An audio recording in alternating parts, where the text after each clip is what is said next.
మళ్ళా జ్ఞాపకం చేస్తున్న మన జీవితంలో ఏ పనిని ప్రారంభించిన, ప్రయాణాన్ని ప్రారంభించిన, ప్రయత్నాన్ని ప్రారంభించిన ప్రభుతోనే ప్రారంభించాలి. అదే ఆశీర్వాదం.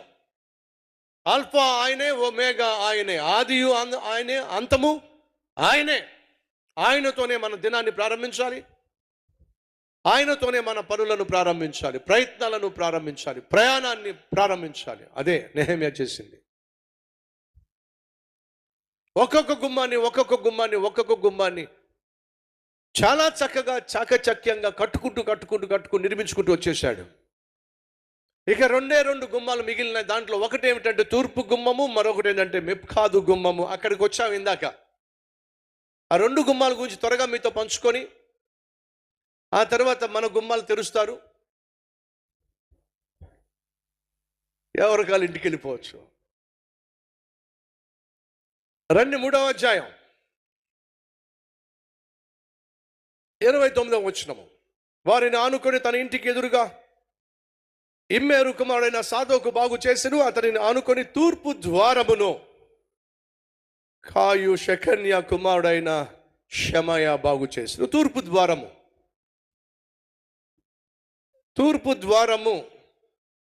ఈ ద్వారాన్ని తెరిస్తే కళ్ళ ముందు యెరూషలేములో నిర్మించబడినటువంటి మందిరం కనిపిస్తుంది. ఎందుకయ్యా అంటే అది దేవుని ద్వారము అని పిలిచారు. తూర్పు ద్వారము, ఈస్ట్ గేట్, ఇది దేవుని ద్వారముగా పిలిచారు. యేసుక్రీస్తు యెరూషలేములో ప్రవేశించినప్పుడు, గాడిద మీద ఆయన ఎక్కి వస్తున్నప్పుడు ఏ ద్వారం గుండా వచ్చాడో తెలుసా? తూర్పు ద్వారం గుండానే లోపల ప్రవేశించినట్టుగా చరిత్ర సెలవిస్తుంది. తూర్పు ద్వారము, దేవుని ద్వారము అనేది నమ్మకం. ఈరోజు యెరూషలేము వెళ్ళినట్లయితే ఈ తూర్పు ద్వారము మూసి ఉంటుంది, పూర్తిగా బ్లాక్ చేసి పడేశారు. 16వ శతాబ్దంలో టర్కీ దేశానికి సంబంధించినటువంటి చక్రవర్తి పేరు సొలెమన్. అతడు ఆ ద్వారాన్ని పూర్తిగా మూసేశాడు. తూర్పు ద్వారాన్ని బ్లాక్ చేసి పెట్టేశారు. 1916లో 1967లో ఈ ద్వారాన్ని తెరవాలి అని చెప్పి చాలా ప్రయత్నాలు చేశారు కొంతమంది సహోదరులు. వాళ్ళు వల్ల కాలేదు. కారణం ఏమిటయ్యా అంటే ఆ ద్వారము ఎప్పుడు తెరవబడుతుందో తెలుసా? దానికి మరొక పేరు ఉంది, గోల్డెన్ గేట్. తూర్పు ద్వారానికి మరొక పేరు ఏమిటంటే బంగారపు ద్వారము. బంగారము దేనికి సాదృశ్యం అంటే పరిశుద్ధతకు సాదృశ్యం. ఎందుకని దానికి పరిశుద్ధ ద్వారము అని పిలిచారయ్యా అంటే పరిశుద్ధుడైన యేసుక్రీస్తు ప్రవేశించేటటువంటి ద్వారం. కాబట్టి యూదుల యొక్క నమ్మకం ఏమిటయ్యా అంటే ఇది మూసివేయబడినటువంటి ఈ ద్వారము యేసుక్రీస్తు ఈ భూమి మీద అడుగు పెట్టినప్పుడు ప్రవేశించే ద్వారము. అప్పటి వరకు ఆ ద్వారం మూసే ఉంటుంది. ఆ ద్వారాన్ని తెరవగలిగినటువంటి శక్తి ఒకే ఒక్కనికి ఉంది, పరిశుద్ధుడైన యేసుక్రీస్తు మాత్రమే ఆ ద్వారం గుండా యెరూషలేం పట్టణంలోనికి వెళ్ళి అక్కడ సింహాసనం మీద 1000 సంవత్సరాలు ఆయన పరిపాలన చేస్తాడు అనే నమ్మకం ఈరోజు కూడా యూదులు కలిగి ఉన్నారు. ఈ తూర్పు ద్వారం గురించి మరికొన్ని విషయాలు మీతో పంచుకుంటానే. యెహెజ్కేలు గ్రంథం, మీ బైబిల్ తెరవండి.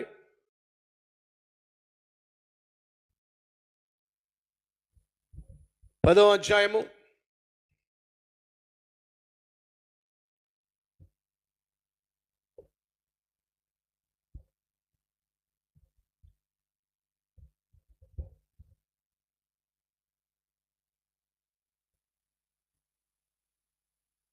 16వ వచనం.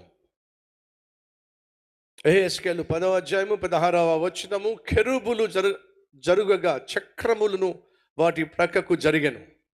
కెరూబులు జరిగినప్పుడు చక్రములను వాటి ప్రక్కకు జరిగెను.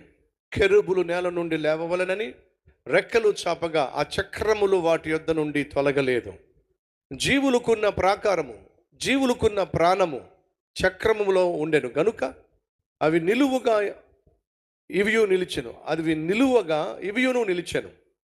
మందిరపు గడప దగ్గర మనం మాట్లాడుతుంది ఇప్పుడు ఏమిటి?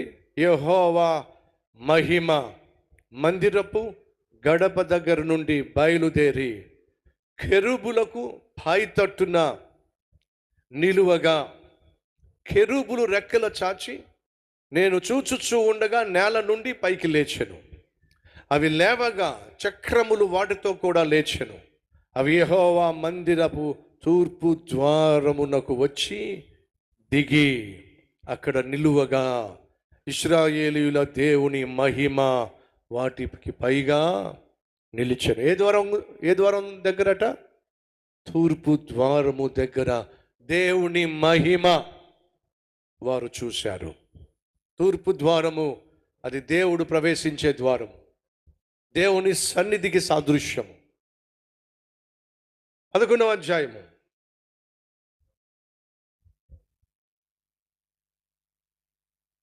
22-23 వచనాలు. కెరూబులు తమ రెక్కలు చాపెను,